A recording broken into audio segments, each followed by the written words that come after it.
जी हाँ मेरे दोस्तों, आज की वीडियो में मैं आपको बताने वाला हूँ माइनर 1A हिंदी के पूरे सिलेबस के वीवीआई प्रश्न। बस आपको इतने प्रश्न पढ़ के जाना है, इससे बाहर आपके प्रश्न आने वाले नहीं हैं। तो पहला प्रश्न दोस्तों आपको पढ़ना जो है, और मैं आपको इस वीडियो में बताऊँगा, वो बताऊँगा हिंदी नाटक का उद्भव एवं विकास। क्या बताऊँगा कि हिंदी नाटक का कैसे उद्भव हुआ, कैसे उत्पत्ति हुआ, इसका विकास कैसे कैसे हुआ, उसके बारे में। दूसरा प्रश्न मैं आपको बताऊंगा इस वीडियो में, हिंदी उपन्यास का उद्भव एवं विकास। कि हिंदी उपन्यास का उद्भव कैसे हुआ और विकास कैसे हुआ। फिर तीसरे प्रश्न में मैं आपको बताऊंगा हिंदी कहानी स्वतंत्रता पूर्व का उद्भव और विकास। हिंदी कहानी का विकास कैसे हुआ, है ना। यही प्रश्न आपको अथवा में पूछ सकता है कि स्वतंत्रोत्तर युग की कहानी का विश्लेषण प्रस्तुत करिए। ठीक है, ये दोनों क्वेश्चन सेम ही है ना। अब देखिए, क्वेश्चन नंबर 4 और 5 की बात करें तो क्वेश्चन नंबर 4, 5 और क्वेश्चन नंबर 6, है ना, ये तीन क्वेश्चन को मैं आपको अलग वीडियो में बता दूंगा। ठीक है, एक अलग वीडियो में और बनाऊंगा जिसमें से ये तीनों क्वेश्चन कंप्लीट करवा दूंगा, है ना। उसके बाद क्वेश्चन नंबर 7 में आपको करवाऊंगा हिंदी आत्मकथा साहित्य का स्वरूप एवं विकास पर अपने विचार प्रकट कीजिए। फिर हिंदी नाटकों के विकास में भारतेंदु जी का क्या योगदान है ना। और हिंदी नाटक के विकास में जयशंकर प्रसाद का क्या योगदान है। ठीक है, तो ये प्रश्न, ये प्रश्न, ये प्रश्न, और फिर आ जाइए आप क्वेश्चन नंबर 3 में, 2 में और 1 में। ठीक है, इतने प्रश्न मैं आज की वीडियो में आपको कंप्लीट करवाने वाला हूँ, है ना। और बस अगर आप इतने प्रश्न पढ़ लेते हो तो इससे बाहर आपके प्रश्न एग्जामिनेशन में आने वाले नहीं है। तो चलिए सबसे पहले हम लोग पहला प्रश्न को क्लियर करते हैं, जो इस प्रकार से है, हिंदी नाटक का उद्भव एवं विकास। की हिंदी नाटक का उद्भव कैसे हुआ और इसका विकास कैसे कैसे हुआ। तो आज का प्रश्न हमारा है हिंदी नाटक के उद्भव एवं विकास। प्रश्न क्या है, हिंदी नाटक के उद्भव एवं विकास की विवेचना करें। और कब का इसका विवेचना करना है, तो यहाँ पे बताया गया है स्वतंत्रता पूर्व मीन्स आजादी के पहले और आजादी के बाद आखिर हिंदी नाटक का किस प्रकार से उद्भव हुआ और किस प्रकार से विकास हुआ, उसके बारे में बताना है। ठीक है, तो एकदम आसान से शब्दों में दोस्तों हम लोग इसको जानने का प्रयास करते हैं। मैं गारंटी लेता हूं कि इसको देखने के बाद ये आपको याद हो जाएगा, है ना। तो सबसे पहले हम लोग लिखेंगे भूमिका। क्या लिखेंगे, भूमिका। और भूमिका में लिखेंगे इस प्रकार से कि भारत की आजादी के पहले, भारत के आजादी के पहले और बाद में हिंदी नाटक का जो उद्भव हुआ और जो विकास हुआ, उसे ही हम लोग क्या कहते हैं, हिंदी नाटक के उद्भव एवं विकास के नाम से जानते हैं। ठीक है, क्योंकि क्वेश्चन में ही हमारा कहा गया कि हिंदी नाटक के उद्भव और विकास के बारे में बताइए। और कब बताइए, तो स्वतंत्रता पूर्व मीन्स आजादी के पहले और आजादी के बाद। तो वही यहां पे लिखा मैंने कि भारत की आजादी के पहले और बाद में हिंदी नाटक में जिस प्रकार से उद्भव हुआ, जिस प्रकार से विकास हुआ, उसी को हम लोग हिंदी नाटक के उद्भव एवं विकास के नाम से जानते हैं। कहा गया कि हिंदी नाटक का इतिहास जो है वो प्रमुख दो कालखंडों में विभाजित किया जा सकता है। हिंदी नाटक का जो इतिहास है उसको दो प्रमुख कालखंडों में विभाजित किया जा सकता है, जिसमें से पहला हमारा है स्वतंत्रता पूर्व मीन आजादी के पहले 1857 से लेकर के 1947 तक। ठीक है, और दूसरा जो आता है स्वतंत्रता उत्तर में स्वतंत्रता के बाद, आजादी के बाद, जो 1947 के बाद का आता है। वही कहा गया कि हिंदी नाटक को दो भागों में बांटा गया है, इसके इतिहास को दो भागों में बांटा गया है, एक आजादी के पहले और एक आजादी के बाद। कहा गया कि इन दोनों कालखंडों में हिंदी नाटक का स्वरूप, शैली और विषय वस्तु भिन्न भिन्न रहे। मीन्स कह रहा ना कि ये दोनों कालखंड जो है, मीन्स आजादी के पहले और आजादी के बाद, दोनों जो कालखंड है उसका लिखने का तरीका, उसका शैली, उसका स्वरूप जो है ना वो अलग अलग रहा है। तो एक जैसा नहीं रहा है, अलग अलग रहा है, जिसका वर्णन निम्नलिखित रूपों में किया गया है। तो चलिए हम लोग सबसे पहले समझते हैं स्वतंत्रता पूर्व के बारे में, कि आजादी के पहले आखिर किस प्रकार से इनकी शैली रही, इनके स्वरूप रहे। लेकिन इसके पहले मैं आपको बता देना चाहता हूं कि MJ6 हिंदी से रिलेटेड जितने भी VVI प्रश्न हैं, सारे VVI प्रश्न आपको मेरे चैनल पे मिलेंगे दोस्तों, और बड़े ही आसान शब्दों में मिलेंगे। इसलिए वीडियो को उन दोस्तों तक शेयर करें जिनका MJ6 पेपर हिंदी है। ठीक है, देखिए यहां पे लिखा हुआ है स्वतंत्रता पूर्व काल। क्या लिखा हुआ है, स्वतंत्रता पूर्व काल मीन्स आजादी का काल, जो कब से कब तक का था, तो 1857 से लेकर 1947 तक का था। कह रहा है कि हिंदी नाटक का प्रारंभ आधुनिक हिंदी साहित्य के उद्भव के साथ हुआ। क्या कह रहा है कि हिंदी नाटक का प्रारंभ जो है, इसका शुरुआत जो है वो आधुनिक हिंदी साहित्य के उद्भव के साथ हुआ। इस काल में सामाजिक और राष्ट्रीय चेतना नाटकों का प्रमुख विषय रही। कोई पूछेगा इस काल का प्रमुख विषय क्या था, तो सामाजिक और राष्ट्रीय चेतना, समाज और राष्ट्र के बारे में बताना, ठीक है, ये नाटकों का प्रमुख विषय बना था। अब इसकी प्रमुख विशेषताएं क्या क्या थी, इसको भी हम लोग थोड़ा सा देख लेते हैं। जैसे कि यहाँ पे कहा गया कि इसकी प्रमुख विशेषताएं या तो मुख्य विशेषताएं, तो इसका प्रमुख विशेषताएं है कि इसका धार्मिक और सामाजिक विषय पर यह आधारित था और धर्म पे और समाज पे इसका गहरा प्रभाव पड़ा था। तो वह यहाँ पे पॉइंट नंबर 1 में लिखेंगे धार्मिक और सामाजिक विषयों पर प्रभाव। कहा गया कि आरंभिक हिंदी नाटक पौराणिक कथाओं और धार्मिक ग्रंथों पर आधारित था। मीन्स पहले का जो आरंभिक हिंदी नाटक, मतलब हिंदी नाटक का जो शुरुआत हुआ था वो पौराणिक कथाओं, पुरानी कथाओं, ठीक है, और धार्मिक ग्रंथों पर ही आधारित था। ठीक। दूसरा कह रहा है कि पश्चिमी नाटकों शैली का प्रभाव, इसमें पश्चिमी नाटक शैली का भी प्रभाव पड़ा था। कैसे? कह रहा है कि अंग्रेजी साहित्य और यूरोपीय रंगमंच के प्रभाव से हिंदी नाटक को नई दिशा मिला। मीन्स अंग्रेज के जो साहित्य थे और यूरोपीय देशों का जो रंगमंच रहा था उसका प्रभाव जो है हिंदी नाटक को एक नया दिशा दिया। फिर आगे कह रहा है कि भाषा का रूप, इसमें भाषा का रूप क्या था, तो कह रहा है कि इस समय की भाषा सरल और सुसंस्कृत खड़ी भाषा थी। मीन्स इस समय का जो भाषा था एकदम कैसा था, सरल मीन्स आसान था, और संस्कृत खड़ी भाषा उसमें बोली जाती थी।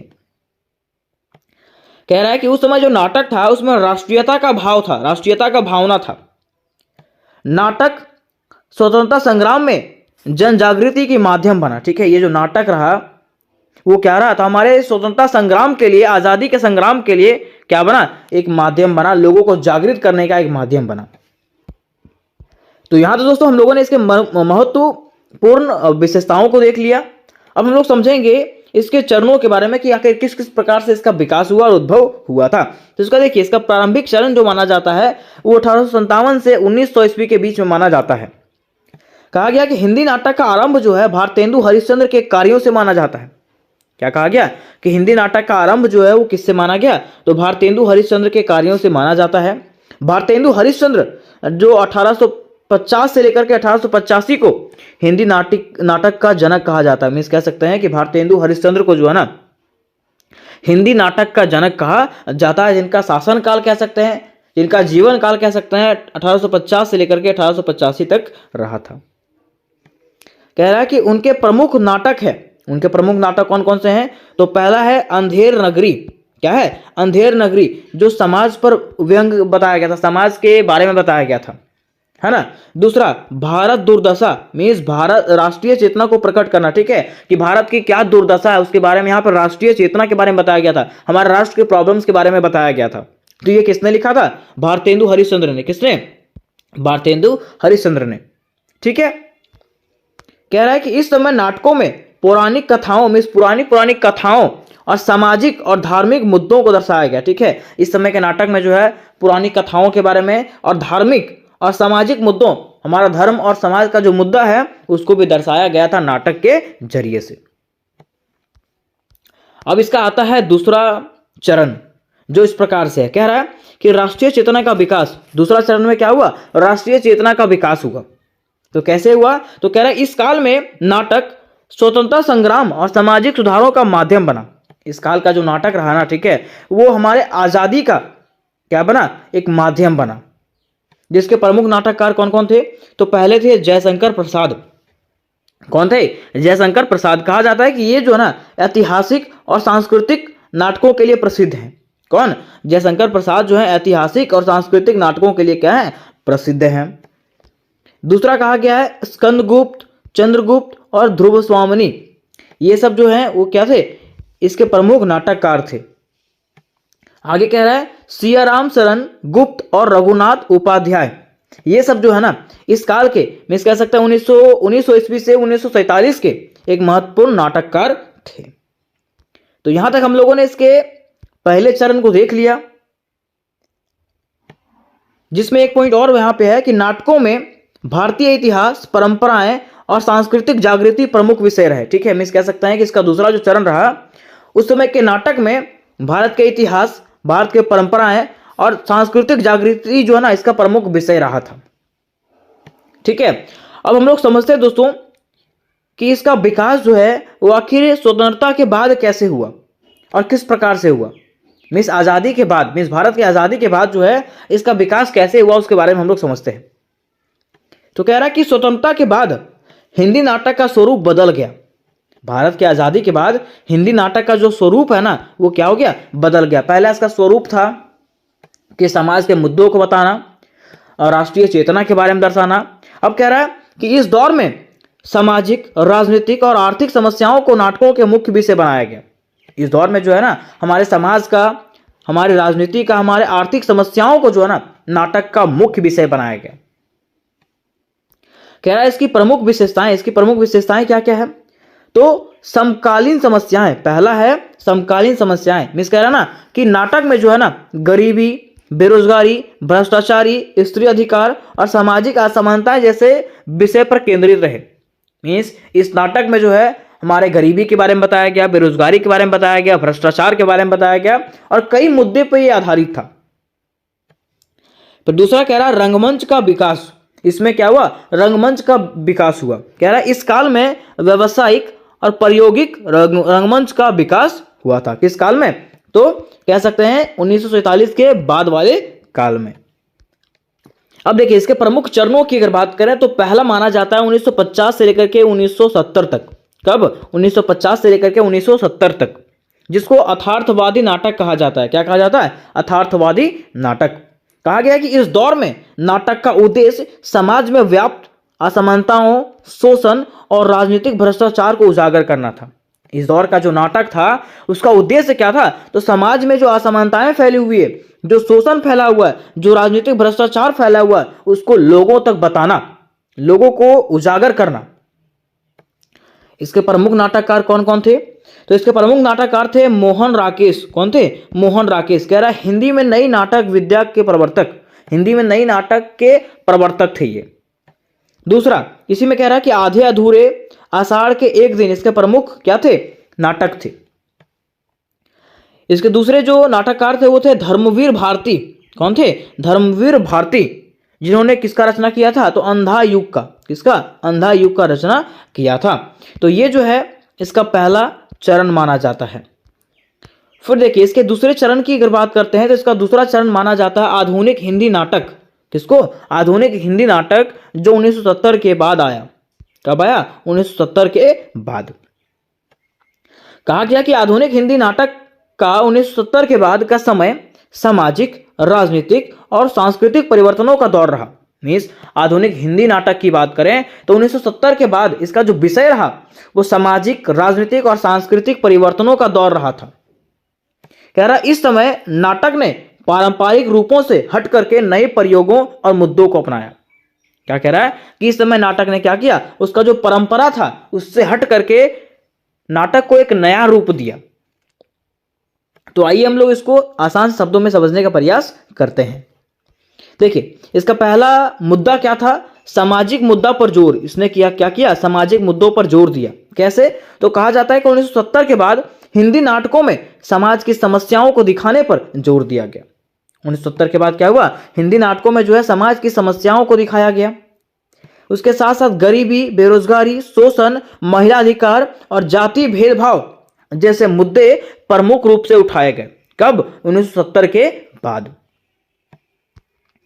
फिर कह रहा है दूसरा, इसके प्रमुख नाटककार कौन कौन थे, तो इसके प्रमुख नाटककार की अगर बात करें तो पहले हैं मोहन राकेश। कौन है, मोहन राकेश। कहा जाता है कि उनके नाटक अर्थार्थ को छूते हैं और व्यक्ति के आंतरिक द्वंद्व को दर्शाते हैं। ठीक है, उनका जो नाटक है ना वो व्यक्तियों के बारे में बताते हैं कि हमारा समाज कैसा है, हमारा समाज की स्थिति कैसा है, उसके बारे में बताया जाता है। फिर दूसरे हैं धर्मवीर भारती। कौन है, धर्मवीर भारती। कहा जाता है कि उनके नाटकों में मानवीय संवेदना और सामाजिक बंधनों की झलक मिलती है। मीन्स उनका जो नाटक है वो मानव के प्रॉब्लम्स, मानव की समस्याएं और सामाजिक बंधन, कि हमारे समाज में किस प्रकार का बंधन है उसके बारे में बताया गया है। फिर तीसरे हैं गिरीश कर्नाड। कौन है, गिरीश कर्नाड। कहा जाता है कि हालांकि मुख्य रूप से कन्नड़ में लिखते थे, ये जो है ना मुख्य रूप से कौन सी भाषा में लिखते थे, तो कन्नड़ भाषा में लिखते थे, लेकिन हिंदी नाटक में उनका योगदान जो है वो सराहनीय रहा है। किनका, तो गिरीश कर्नाड का। उसके बाद यहाँ पे आता है महेंद्र भटनागर और बादल सरकार। कहा जाता है कि आधुनिक नाटक के विकास में इनका भी योगदान रहा। आधुनिक नाटक का जो विकास रहा उसमें से महेंद्र भटनागर और बादल सरकार का भी क्या रहा, महत्वपूर्ण योगदान रहा था। तीसरा पॉइंट में बताया गया है महिला नाटककारों का योगदान। इसमें से जो है हम इस कह सकते हैं कि आधुनिक हिंदी नाटककार में जो है महिलाओं नाटककार का भी योगदान रहा था। कैसे? तो कह रहा है कि 1970 के बाद महिला नाटककारों ने भी अपनी आवाज उठाई। 1970 के बाद क्या हुआ, तो नाटककार में जो है, नाटक में जो है महिलाओं ने भी क्या किया, अपना आवाज उठाया था। कह रहा है कि मन्नू भंडारी और महादेवी वर्मा जैसे लेखकों ने नारीवादी दृष्टिकोण से नाटक लिखे। उन्होंने क्या किया, नारीवादी दृष्टिकोण मिस नारियों के बारे में जो है ना, उन्होंने क्या किया, नाटक लिखा था। किसने? मन्नू भंडारी और महादेवी वर्मा, ऐसे ऐसे। ठीक है, फिर चौथा हमारा पॉइंट आता है इसमें से आज का परिचय कि आखिर अभी जो है इसका क्या महत्व रहा है। तो कह रहा है कि 1970 के बाद हिंदी नाटक नई सोच, नई शैली और तकनीकी का प्रतीक है। क्या कहा गया कि 1970 के बाद जो है हिंदी नाटक में जो है ना नई सोच आई, नई शैली आई, उसके साथ साथ इसके तकनीकों में क्या हुआ, बदलाव हुआ। कह रहा है यह ना केवल मनोरंजन करता है बल्कि समाज और राजनीति पर सवाल भी उठाता है। क्या कह रहा है कि यह जो है सिर्फ हम लोग को मनोरंजन नहीं करवाता है बल्कि समाज और राजनीति पर भी क्या करता है, सवाल उठाता है। ठीक है, तो उम्मीद कर दोस्तों कि यह प्रश्न आपको समझ में आ गया होगा। तो आज की क्लास में हम लोग एक मोस्ट इंपॉर्टेंट क्वेश्चन को क्लियर करने वाले हैं, जो कि इस प्रकार से है। तो आज का प्रश्न हमारा होने वाला है हिंदी उपन्यास के उद्भव व विकास पर प्रकाश डालें। कहने का अर्थ यह है कि हिंदी उपन्यास जो है उसका उद्भव, उत्पत्ति और विकास जो है वो किस प्रकार से हुआ उसके बारे में बताना है। ठीक है, तो देखिए जब हम लोग क्वेश्चंस पढ़ते हैं दोस्तों तो हमारे माइंड में एक सवाल आता है कि आखिर उपन्यास किसको कहा जाता है। हिंदी उपन्यास के उद्भव और विकास को तो जानेंगे ही, लेकिन उपन्यास के बारे में जानेंगे तब तो इसके बारे में हम लोग जानेंगे, है ना। तो सबसे पहले हम लोग ये समझने का प्रयास करते हैं कि आखिर उपन्यास क्या होता है। क्या जानेंगे, उपन्यास क्या होता है। ठीक है, तो देखिए उपन्यास की अगर बात करते हैं तो उपन्यास को जो है अंग्रेजी में क्या कहा जाता है, नॉवेल कहा जाता है। क्या नॉवेल कहा जाता है किसको, उपन्यास को अंग्रेजी में, है ना। अब पूछिएगा कि चलिए बताइए हमको कि उपन्यास का परिभाषा क्या होगा। किसका, उपन्यास का परिभाषा। तो हम लोग कह सकते हैं कि वैसा कथा या तो कहानी, क्या कहेंगे, वैसा कथा या तो कहानी जिसको पढ़ करके ऐसा लगेगा कि वे हमारे जीवन की कहानी को बता रहा है। जिसको पढ़ के क्या लगेगा कि वह जो है हमारे जीवन की कहानी को बता रहा है, उसी को हम लोग क्या कहेंगे, उपन्यास कहेंगे। क्या कहेंगे, उपन्यास। देखिए लिखना आपको इस प्रकार से है कि उपन्यास का अर्थ कि वैसा कथा या कहानी जिसको पढ़ करके ऐसा लगे कि यह हमारे जीवन की कहानी है तथा इसमें हमारे जीवन का प्रतिबिंब हमारी भाषा में प्रयुक्त किया गया है, उसे ही क्या कहते हैं, उपन्यास कहते हैं। क्या कहते हैं, उपन्यास। ये शब्द में ये समझिएगा कि ऐसा कहानी या तो कथा जिसको पढ़ करके आपको लगे कि यह आपके जीवन से रिलेटेड है ना, यह आपके जीवन के बारे में बताया है, उसी को हम लोग क्या कहेंगे, हिंदी उपन्यास कहेंगे। क्या कहेंगे, हिंदी उपन्यास में उपन्यास कहेंगे। ठीक है, अब देखिए यहां पे अगर हम लोग बात करें उपन्यास का, तो उपन्यास जो है वो दो शब्दों से मिलकर के बना हुआ है। कौन सा, उप और न्यास। क्या, उप और न्यास, और ये दोनों का अर्थ होता है निकट रखा हुआ। निकट मतलब आसपास, मींस आपके जीवन से रिलेटेड जो चीजें हैं ना, उसी को हम लोग क्या कहते हैं, उपन्यास। ये क्या करता है, आपके जीवन से रिलेटेड जितनी भी चीजें हैं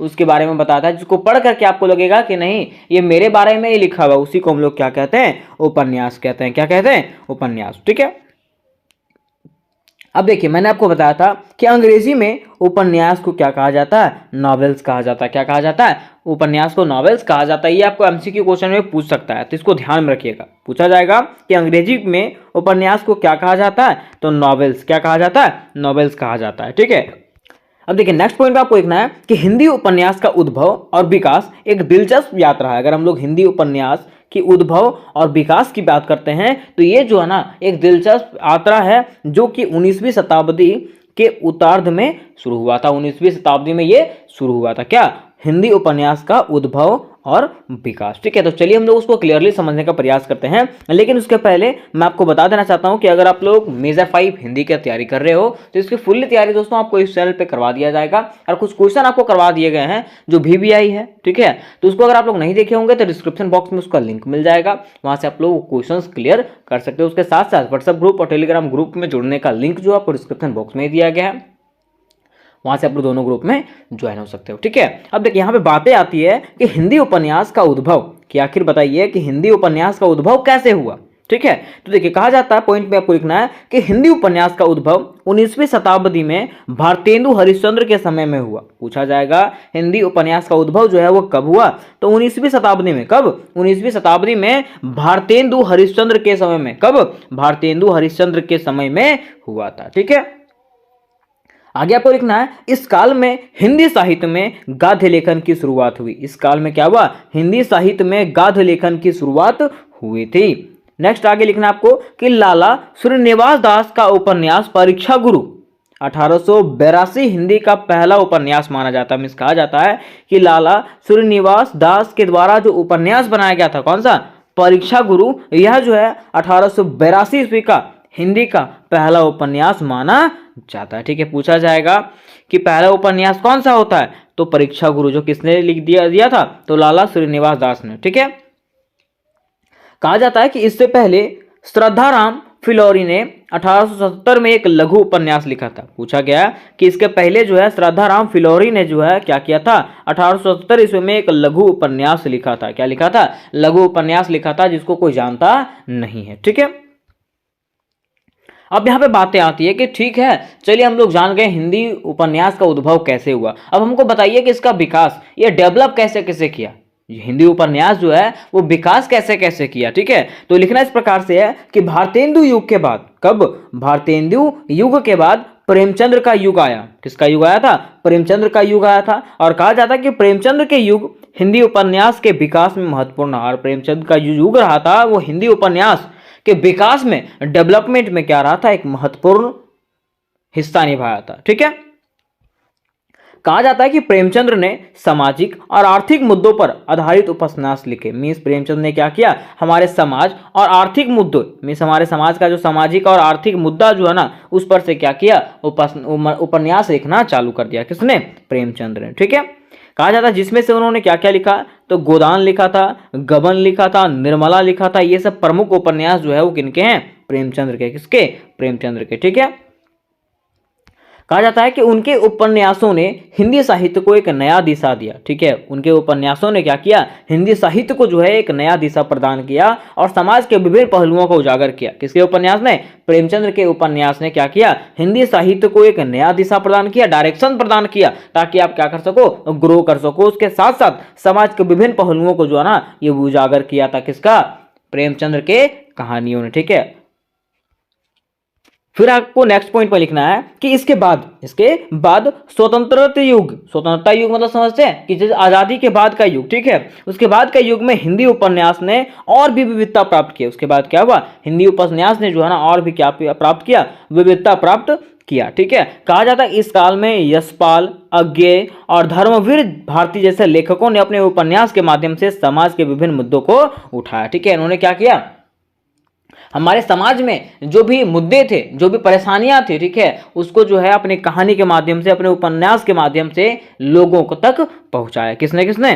तो यशपाल हो गए, यज्ञेय जी हो गए, धर्मवीर भारती हो गए, इन लोगों के द्वारा इन लोगों ने क्या किया, अपने उपन्यासों के माध्यम से समाज के विभिन्न मुद्दों को, मीन्स परेशानियों को जो है लोगों के सामने रखा। ठीक है, ताकि लोग जो है इसके बारे में जान सके कि क्या परेशानी हमारे समाज में है, और इससे जो है इसने जो है ना प्रेमचंद्र का जो उपन्यास है वो समाज के सुधारक में जो है एक महत्वपूर्ण भूमिका निभाया था। ठीक है, अब बात यहां पे आता है समकालीन उपन्यास। इसका समकालीन उपन्यास कहने का अर्थ यह है कि अभी का जो उपन्यास है वो कैसा है। ठीक है, तो कहा जाता है कि आज के समय में हिंदी उपन्यास लेखन में और भी विविधता और गहराई आ गई। अगर हम लोग अभी की उपन्यास की बात करें, हिंदी उपन्यास की बात करें, तो इसमें और भी बदलाव आ चुका है। ठीक है, और इसमें जो है और भी सुधार आ चुका है, बदलाव आ चुका है, जिससे हम लोगों को सीख मिलती है। ठीक है, समकालीन लेखकों में मन्नू भंडारी, निर्मला वर्मा और उदय प्रकाश जैसे प्रमुख नाम हैं। और अभी के लेखकों में जो है ना, जो उपन्यास लिखा करते हैं वो कौन कौन है? मन्नू भंडारी, निर्मला वर्मा और उदय प्रकाश जैसे प्रमुख नाम हैं, जिन्होंने अपने उपन्यासों में आधुनिक समाज की जटिलताओं को उजागर किया। जिन्होंने क्या किया? अपने उपन्यास के माध्यम से आधुनिक समाज में अभी के समाज की जो जटिलताएं हैं, जो परेशानियां हैं, जो कठिनाइयां हैं, उसको क्या किया है? उजागर किया और जनता के सामने ला करके खड़ा किया है। ठीक है, तो इस प्रकार से हमारा समकालीन उपन्यास ये खत्म होता है ना। अब बात आता है निष्कर्ष का। किसका? निष्कर्ष का। तो निष्कर्ष में आपको इस प्रकार से लिखना है दोस्तों, आपको क्या समझ में आया? तो हिंदी साहित्य ने, हिंदी उपन्यास ने जो है हमारे समाज को एक नया दिशा प्रदान किया। ठीक है, तो वही कहा जाता है कि हिंदी उपन्यास का विकास एक लंबी और समृद्ध यात्रा रही है। हिंदी उपन्यास का विकास जो है ना, एक लंबा और समृद्ध यात्रा रहा है, जिसमें सामाजिक, सांस्कृतिक और राजनीतिक परिवर्तनों का गहरा प्रभाव रहा। जिसमें किसका प्रभाव रहा? सामाजिक, सांस्कृतिक और राजनीतिक परिवर्तन का जो है गहरा प्रभाव रहा था। हिंदी उपन्यास ने अपने पाठकों को न केवल मनोरंजन प्रदान किया, बल्कि समाज की गहरी समझ और नया दिशा प्रदान किया। मीन्स कहा जाता है कि हिंदी उपन्यास जो है अपने पाठक को न केवल सिर्फ मनोरंजन नहीं दिया था, है ना, ये अपने समाज को जो है ना एक गहरी समझ, ठीक है, लोगों को ऐसा उपन्यास देता था जिससे लोगों को सीख मिलता था। उसके साथ साथ हर लोगों को जो है एक नया दिशा प्रदान किया, हमारे समाज को एक नया दिशा प्रदान किया। तो उम्मीद करता हूं दोस्तों कि ये क्वेश्चन आपको क्लियरली समझ में आ गया होगा। दोस्तों आज के क्लास में हम लोग एक मोस्ट इंपॉर्टेंट क्वेश्चन को क्लियर करने वाले हैं, जो कि इस प्रकार से है। तो आज का प्रश्न हमारा होने वाला है, हिंदी कहानी स्वतंत्रता पूर्व का उद्भव और विकास पर प्रभाव डाले या तो प्रकाश डाले। क्वेश्चन क्या है? हिंदी कहानी स्वतंत्रता पूर्व का उद्भव और विकास। मीन्स हिंदी कहानी जो है उसका विकास कैसे हुआ, स्वतंत्रता से पहले, भारत की आज़ादी से पहले जो है हिंदी कहानी का विकास और उद्भव किस प्रकार से हुआ, उसके बारे में बताना है। ठीक है, तो देखिए इस प्रकार से हम लोग को लिखना है। सबसे पहले स्टार्ट करना भूमिका से। कहाँ से?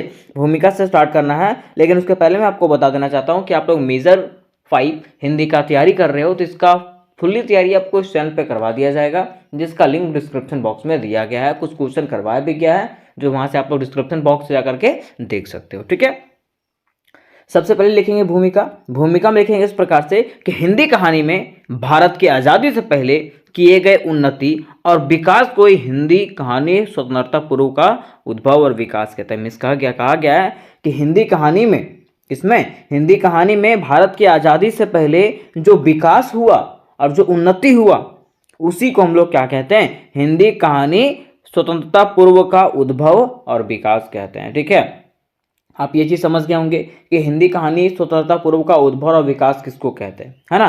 देखिए कहा जाता है, ऐसा कहा जाता है कि भारतीय स्वतंत्रता पूर्व की कहानी का उद्भव और विकास ने भारत की आजादी में एक महत्वपूर्ण भूमिका निभाया। मीन्स कहा गया कि भारतीय स्वतंत्रता पूर्व की जो कहानी है, इसका उद्भव और विकास ने जो है ना क्या किया, भारत की आजादी में एक महत्वपूर्ण भूमिका निभाया। अब कहोगे कि आखिर कैसे भारतीय कहानी ने भारत की आजादी में एक महत्वपूर्ण भूमिका निभाया? तो देखिए हुआ क्या था कि जब हमारे भारत आजादी के राह पे चल रहा था ना, उसमें कई कवियों ने, कई लेखकों ने जो है ना अपनी पत्रिकाओं के माध्यम से, अपनी कहानियों के माध्यम से जो है ना हमारे स्थितियों के बारे में बताया। ठीक है, अंग्रेजों के बारे में बताया कि अंग्रेज कैसे हम पे दबाव डाल रहे हैं, कैसे हम पे अत्याचार कर रहे हैं, जिससे वे बातें जो है ना सारी लोगों के बीच में पता चला। ठीक है, लोग जो है एकजुट हुए और एकजुट होकर के लोगों ने क्या किया, उन लोगों के खिलाफ आंदोलन करना चालू कर दिया। ठीक है, तो इसी प्रकार से हम लोग कह सकते हैं कि हिंदी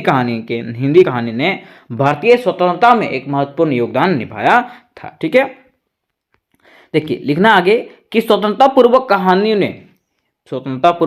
कहानियों ने अपनी कहानी की रचना के माध्यम से भारतीय आम जनता की सामाजिक, आर्थिक, राजनैतिक तथा उनके हर एक समस्याओं को उजागर किया। उन्होंने क्या किया, स्वतंत्रता पूर्व में, आज़ादी से पहले जो आम जनता थी, भारत की आम जनता थी, उसकी सामाजिक स्थिति के बारे में, राजनीतिक स्थिति के बारे में तथा उनके हर एक समस्याओं के बारे में जो है ना उजागर किया था अपने कहानियों के माध्यम से। ठीक है, यह आपको भूमिका में लिख देना है।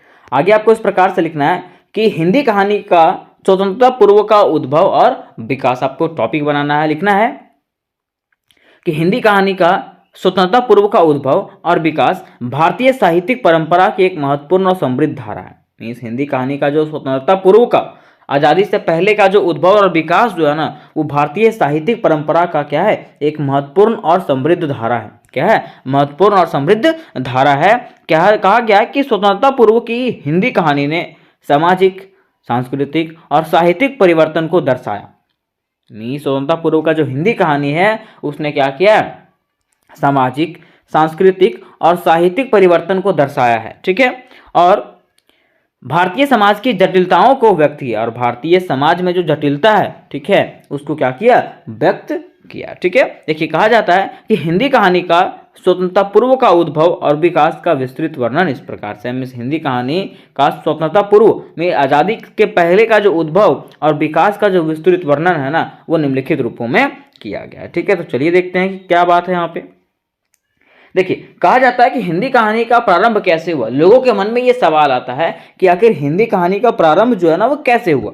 ठीक है, फिर हिंदी की प्रथम कहानी कौन सी रही, ये भी तो मन में सवाल आता है। ठीक है, उसके बाद सवाल आता है कि इन विषयों को लेकर के जो है ना विद्वानों में, कई विद्वानों के बीच में जो है ना लंबे समय तक क्या चलता रहा, विवाद में लड़ाई झगड़ा चलता रहा। ठीक है, तो देखिए इसका प्रारंभिक दौर शुरू होता है कहाँ से, भारतेंदु युग से। कहाँ से, भारतेंदु युग से। जो युग चला था 1850 से लेकर के 1885, कब, 1850 से 1885 युग तक। ठीक है, उसको युग को क्या कहते हैं, भारतेंदु युग कहते हैं। कहा जाता है कि हिंदी साहित्य का प्रारंभिक दौर भारतेंदु हरिश्चंद्र के नेतृत्व में हुआ था। हिंदी साहित्य का प्रारंभिक दौर जो है ना वो किसके नेतृत्व में हुआ था, भारतेंदु हरिश्चंद्र के नेतृत्व में हुआ था। उन्होंने हिंदी गादी को स्थापित किया। उन्होंने क्या किया, हिंदी गादी को स्थापित किया और समाज सुधार की दिशा में साहित्य को प्रेरित किया। उन्होंने क्या किया, समाज सुधार के दिशा में जो है ना साहित्य को प्रेरित किया था। ठीक है, कहा जाता है कि उनकी कहानियों में सामाजिक जागरूकता और सुधार के मुद्दे प्रमुख थे। वो जो कहानी लिखते थे उसमें क्या होता था, सामाजिक जागरूकता, हमें समाज को जागरूक करने का, ठीक है, और उसमें सुधार लाने का मुद्दा जो है ना वो प्रमुख होता था। किनके युग में, भारतेंदु युग में। ठीक है, इसी में जो है आता है द्विवेदी युग।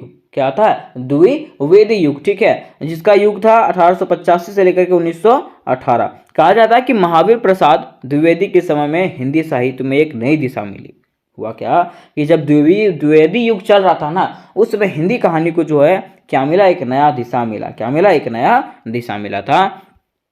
और यह जो काल है वो अधिकतर नैतिक और आदर्शवादी कहानियों का था। यह जो काल है वो कैसा था, नैतिक और आदर्शवादी था। ठीक है, इस दौर की कहानियां सामाजिक और नैतिक मूल्यों को उजागर करती थी। ये जो दौर का जो था द्विवेदी युग का जो कहानी था ना वो क्या करता था, हमारे समाज और नैतिक मूल्यों को उजागर करता था कि हमारा कर्तव्य क्या होता है उसके बारे में बताया करता था। ठीक है, कौन सा युग में, द्विवेदी युग में। ठीक है, अब यहाँ पे बात आता है, उसके बाद आता है प्रेमचंद्र का युग। कौन सा, प्रेमचंद का युग, जो कब से कब तक चला था, 1918 से लेकर के 1936 तक। कब, 1918 से लेकर के 1936 तक। ठीक है, देखिए कहा जाता है कि प्रेमचंद को हिंदी कहानी का पिता कहा जाता है। प्रेमचंद को जो दोस्तों क्या कहा जाता है, हिंदी कहानी का पिता कहा जाता है। उनकी कहानियां ग्रामीण जीवन, किसानों की समस्याओं और समाज के निम्न वर्ग के 2/4 संघर्ष पर केंद्रित थी। कहने का अर्थ यह है कि उनके जितने भी कहानियां हैं ना, उनकी जितने भी कहानियां हैं, जैसा कि मान लीजिए ग्रामीण जीवन, ग्रामों के जीवन, गांवों का जीवन कैसा था, किसानों की समस्याएं, समाज के निम्न वर्गों के संघर्ष के बारे में, उसके साथ साथ उनकी प्रमुख कृतियां गोदान हो गया, गबन हो गया, जीर हो गया, कफन हो गया, ये सब कहानी जो है ना उन्होंने क्या किया, इस सब कहानी के माध्यम से हमारे आम जनताओं को एक नया युग में प्रदान किया है, जिसके माध्यम से उन्होंने भारत में रहने वाले ग्रामीण जीवन के बारे में, किसानों की समस्याओं के बारे में और समाज में होने वाले संघर्षों के बारे में जो है ना हम लोगों को जागरूक करवाया था। किसने, प्रेमचंद्र ने। इसलिए प्रेमचंद को जो है हिंदी कहानी का पिता कहा जाता है। ठीक है, अब देखिए तीसरा आता है आपका स्वतंत्रता संग्राम और प्रगतिशील आंदोलन। क्या आता है, स्वतंत्रता संग्राम और प्रगतिशील आंदोलन, जो 1936 से लेकर के 1947 तक चला था। ठीक है, देखिए कहा जाता है कि इस दौर में हिंदी कहानियों में राष्ट्रीयता, स्वतंत्रता संग्राम और समाजवाद की झलक दिखाई दी। इस दौर में क्या हुआ था, हिंदी कहानी में जो है ना राष्ट्रीयता में राष्ट्र के प्रति एकता दिखाई दिया था, स्वतंत्रता संग्राम और समाजवादी की झलक दिखाई दी था। कौन सा युग में, स्वतंत्रता संग्राम और प्रगतिशील आंदोलन में। ठीक है, कहा जाता है कि प्रगतिशील लेखक संघ की स्थापना के बाद लेखकों ने समाज सुधार और स्वतंत्रता संग्राम के मुद्दों पर ध्यान केंद्रित किया। ठीक है, हुआ क्या कि प्रगतिशील लेखक संघ की स्थापना के बाद लेखकों ने, मिस हिंदी कहानी के लेखक ने क्या किया, समाज को सुधारने का और भारत में स्वतंत्रता संग्राम में इस भारत को आज़ादी दिलाने के मुद्दे पर जो है ना अधिक ध्यान केंद्रित किया था। किसने? यहाँ के लेखकों ने। ठीक है, अब बात यहाँ पे आता है स्वतंत्रता पूर्व का विकास। स्वतंत्रता पूर्व का विकास में क्या हुआ? ठीक है, देखिए कहा जाता है कि स्वतंत्रता पूर्व हिंदी कहानी का विकास समाज, राजनीति और संस्कृति के बदलते संदर्भों के साथ गहरे रूप से जुड़ा हुआ। स्वतंत्रता पूर्व हिंदी कहानी का विकास जो है ना समाज और राजनीति और संस्कृति के बदलते संदर्भ के साथ जो है ना गहरे रूप से जुड़ा हुआ है। इसमें ना केवल साहित्यिक विकास को प्रेरित किया बल्कि स्वतंत्रता संग्राम के विचारों और आदर्शों को भी प्रोत्साहित किया। मीन्स कहना का अर्थ यह है कि इसने जो है हमारे जीवन को ही नहीं बदला, उसके साथ साथ भारत को आज़ादी दिलाने में एक महत्वपूर्ण भूमिका निभाया था। कहा जाता है हिंदी कहानी ने भारतीय समाज के हर पहलू को छूने का प्रयास किया। मीन्स हिंदी कहानी ने क्या किया, भारत के हर एक समाज को कि हर एक पहलू को जो है ना ये छूने का प्रयास किया था और इसको जो है ना समृद्ध और सशक्त बनाया था। किसको? हमारे भारत को जो है समृद्ध और सशक्त बनाने का कार्य किया था। किसने? हिंदी कहानी ने। ठीक है, अब यहाँ पे लास्ट आपका आता है निष्कर्ष। निष्कर्ष में क्या लिखना? निष्कर्ष में इस प्रकार से लिखना आपको दोस्तों कि स्वतंत्रता पूर्व हिंदी कहानी का उद्भव और विकास भारतीय समाज के सामाजिक और साहित्यिक परिवर्तनों से गहराई से जुड़ा हुआ है। मीन्स हमारा जो आज़ादी के पहले का जो कहानी का उद्भव और विकास जो है वो भारतीय समाज के सामाजिक और साहित्यिक परिवर्तनों से गहराई से जुड़ा हुआ है, अंदर तक जुड़ा हुआ है। ठीक है, इस काल की कहानियों ने समाज की समस्याओं के बारे में दिखाया। ठीक है, पात्रों की मनोवैज्ञानिक गहराई के बारे में बताया, साहित्यिक प्रयोगों के प्रस्तुत किया। मीन्स ये सब सारे चीज़ों के बारे में बताया। जैसे मान लीजिए हमारे समाज में क्या बुराई है, ठीक है, क्या प्रॉब्लम है, उसके हर चीज़ों के बारे में जो है दर्शाया गया हिंदी कहानी के माध्यम से, जिसने हिंदी कहानी को एक समृद्ध और महत्वपूर्ण साहित्यिक विद्या बना दिया। जिसने क्या किया? हिंदी कहानी को एक समृद्ध और महत्वपूर्ण साहित्यिक विद्या बनाया था। ठीक है, तो उम्मीद करते दोस्तों कि क्वेश्चन आपको समझ में आ गया होगा। अगर ये क्वेश्चन आपको समझ में आया होगा तो वीडियो को लाइक करें, अपने दोस्तों के साथ शेयर करें। और मैं आपको फिर से बता देना चाहता हूँ कि इस रिलेटेड जितने भी क्वेश्चन होने वाले हैं सारे के सारे क्वेश्चन आपको इस चैनल पर मिल जाएंगे, आपको टेंशन लेने की जरूरत नहीं है। ठीक है दोस्तों, आज की क्लास में हम लोग एक मोस्ट इंपॉर्टेंट क्वेश्चन को क्लियर करने वाले हैं जो कि इस प्रकार से है। तो आज का प्रश्न हमारा होने वाला है हिंदी आत्मकथा साहित्य का स्वरूप एवं विकास पर अपने विचार प्रकट कीजिए। कहने का अर्थ ये है कि हिंदी आत्मकथा किसे कहते हैं इसके बारे में बताना है और आखिर इसका विकास किस प्रकार से हुआ इसके बारे में बताना है। ठीक है, तो देखिए सबसे पहले हम लोग बात करें अगर हिंदी आत्मकथा का, किसका? हिंदी आत्मकथा का। तो इससे पहले हम लोग को जानना पड़ेगा कि आत्मकथा किसको कहते हैं। हम लोग को क्या जाना पड़ेगा? आत्मकथा, क्योंकि क्वेश्चन में क्या बोला? हिंदी आत्मकथा साहित्य का स्वरूप एवं विकास। अगर हम लोग आत्मकथा के बारे में नहीं जानेंगे तो हिंदी आत्मकथा साहित्य के बारे में कहाँ से जानेंगे, है ना। तो सबसे पहले हम लोग जानते हैं आत्मकथा के बारे में। किसके बारे में? आत्मकथा। ठीक है, तो देखिए आत्मकथा जो है ना वो दो शब्दों का शाब्दिक मेल है। मीन्स दो शब्दों से मिलकर के बना हुआ। कौन सा? आत्म और कथा। आत्म का मतलब क्या होता है? अपना, और कथा का मतलब कहानी। इस कहने का अर्थ यह है कि अपनी कहानी को ही क्या कहते हैं? आत्मकथा कहते हैं। क्या कहते हैं? आत्मकथा। ऐसे मान लीजिए मैं हूँ, ठीक है, तो मेरे जीवन में क्या क्या संघर्ष हुए, मेरे जीवन में क्या क्या कठिनाई हुई, ठीक है, वो सब कहानी में अगर मैं लिख दूंगा तो वो क्या हो जाएगा? आत्मकथा हो जाएगा। कहने का अर्थ ये है कि अपनी कहानी को ही क्या कहते हैं? आत्मकथा कहते हैं। क्या कहते हैं? आत्मकथा, है ना। तो कहा गया है कि हिंदी आत्मकथा साहित्य जो है इसका विकास कैसे कैसे हुआ उसके बारे में बताना है। ठीक है, तो सबसे पहले आपको लिखना है परिभाषा। क्या लिखना है? परिभाषा। और परिभाषा में इस प्रकार से लिखना है कि वैसे साहित्यिक विद्या जिसमें लेखक क्या करता है? अपने जीवन के घटनाओं का वर्णन करता है, उसे ही आत्मकथा कहते हैं। फिर से मैं बता दे रहा हूं कि वैसी साहित्यिक विद्या जिसमें से लेखक अपने जीवन के घटनाओं का वर्णन करता है उसे ही आत्मकथा क्या कहा जाता है? क्या कहा जाता है? आत्मकथा कहा जाता है। ठीक है, देखिए कहा गया कि आत्मकथा दो शब्दों का शाब्दिक मेल है, आत्म और कथा।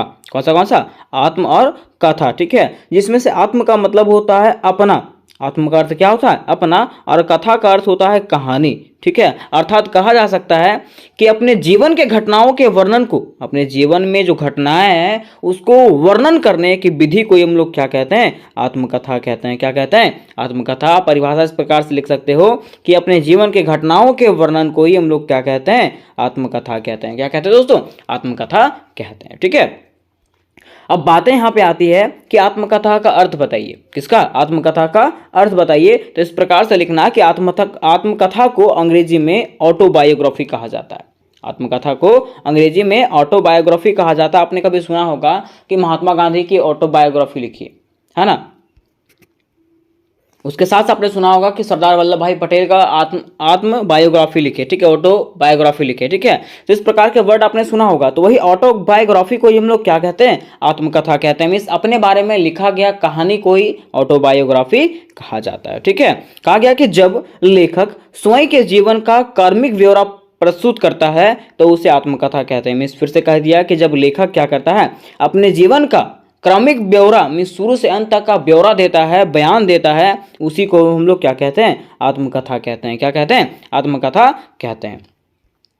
इसमें लिखा गया है कि आत्मकथा में लेखक उन तमाम बातों का विवरण देता है जो बातें उसके जीवन में घटी हो, ठीक है। मीन्स आत्मकथा में लेखक क्या करता है? वे सारी बातें बताता है, वे सारी बातों का विवरण देता है जो उसके जीवन में घटित होता है, ठीक है। उसे ही हम लोग आत्मकथा कहते हैं। नेक्स्ट पॉइंट में इस प्रकार से लिखना है कि आत्मकथा दो शब्द आत्म और कथा से मिलकर के बना हुआ है, जिसका अर्थ होता है अपनी कहानी। जिसका अर्थ क्या होता है? अपनी कहानी। में अपनी कहानी को ही बताना आत्मकथा है, ठीक है। इसमें से लेखक क्या करता है? अपने जीवन की घटनाओं का क्रमबद्ध और आत्मीय वर्णन करता है। इसमें से लेखक जो है अपने जीवन के घटनाओं का जो है ना कार्मिक वर्णन करता है, ठीक है, शुरू से वर्णन करता है, ठीक है। कहा गया है कि आत्मकथा में लेखक अपने गुण दोषों का निष्पक्षता से वर्णन करता है। इसमें से आत्मकथा में क्या होता है? लेखक क्या करता है? अपने गुण और दोष, जो उसके गुण होते हैं, जो उसके दोष होते हैं ना, उसको निष्पक्षता मीन्स निस्वार्थ भाव से क्या करता है? उसका वर्णन करता है और अपने जीवन के विभिन्न पहलुओं को उजागर करता है। उसी को हम लोग क्या कहते हैं दोस्तों? आत्मकथा कहते हैं। इस प्रकार से आपको अर्थ लिख देना, ठीक है। अब यहाँ पे बातें आती है कि हिंदी आत्मकथा साहित्य का विकास कैसे हुआ। इसका हिंदी आत्मकथा साहित्य का विकास कैसे हुआ, क्योंकि क्वेश्चन में तो यही पूछा हुआ था, ठीक है। लेकिन इसको जानने से पहले मैं आपको बता देना चाहता हूं कि अगर आप लोग मेजर 5 हिंदी की तैयारी कर रहे हो तो इसकी तैयारी आपको करवा दिया गया है, जिसका लिंक डिस्क्रिप्शन बॉक्स में दे दिया गया है, ठीक है। उसके साथ साथ VBI क्वेश्चन भी आपको करवा दिया जाएगा दोस्तों। एग्जामिनेशन से पहले कुछ देर पहले आपको VBI क्वेश्चन मैं करवा दे रहा हूँ, जिससे आप लोग सारे क्वेश्चन को क्लियर कर सकते हो, ठीक है। अब देखिए बातें यहाँ पे आती है हिंदी आत्मकथा साहित्य का विकास की। आखिर हिंदी आत्मकथा साहित्य का विकास कैसे हुआ, ठीक है। तो लिखा इस प्रकार से लिखना है कि हिंदी साहित्य में आत्मकथा का विकास आधुनिक काल में हुआ। हिंदी साहित्य में आत्मकथा का जो विकास हुआ वो कब हुआ? आधुनिक काल में हुआ था। प्रारंभिक आत्मकथाओं में बनारसी दास की अर्धकथनांक 1641 और स्वामी दयानंद सरस्वती की आत्मचरित 1860 प्रमुख है। मीन्स हमारा जो प्रारंभिक आत्मकथा है उसमें से कौन सा फेमस है? तो बनारसी दास का अर्धकथनांक जो कब आया था? 1641 में आया था। और स्वामी दयानंद सरस्वती की आत्मचरित जो कब आया था? 1860 ईस्वी में आया था। ये क्या है? प्रमुख है, मीन्स फेमस है, ठीक है। आगे कहा जाता है कि इसके बाद भारतेंदु हरिश्चंद्र, पंडित अंकिताबदत्त व्यास और स्वामी श्रद्धानंद जैसे लेखकों ने इस विद्या का समृद्ध किया। मीन्स उसके बाद जो है ये सारे जो लेखक हैं इन्होंने क्या किया? इस विद्या के मीन्स आत्मकथा के विद्या का समृद्ध किया, मीन्स इसको फेमस किया, ठीक है, जिसका कार्मिक वर्णन निम्नलिखित रूपों में किया गया है, ठीक है। देखिए पहला आता है प्रारंभिक चरण। क्या आता है? प्रारंभिक चरण, जो कब से कब तक है? 19वीं शताब्दी के अंत से 20वीं शताब्दी के मध्य तक। कब से कब तक? 19वीं शताब्दी के अंत से लेकर के 20वीं शताब्दी के मध्य तक ये, ठीक है। देखिए कहा गया कि स्वामी दयानंद सरस्वती और महर्षि अरविंद जैसी हस्तियों ने आत्मकथा के माध्यम से अपनी आध्यात्मिक अनुभवों और सामाजिक सुधार के प्रयास का वर्णन किया। कहने का अर्थ यह है कि स्वामी दयानंद सरस्वती और महर्षि अरविंद जैसे हस्तियों ने, बड़े बड़े विद्वानों ने क्या किया? आत्मकथा के माध्यम से अपने अनुभवों और सामाजिक सुधार के प्रयासों का वर्णन किया, ठीक है।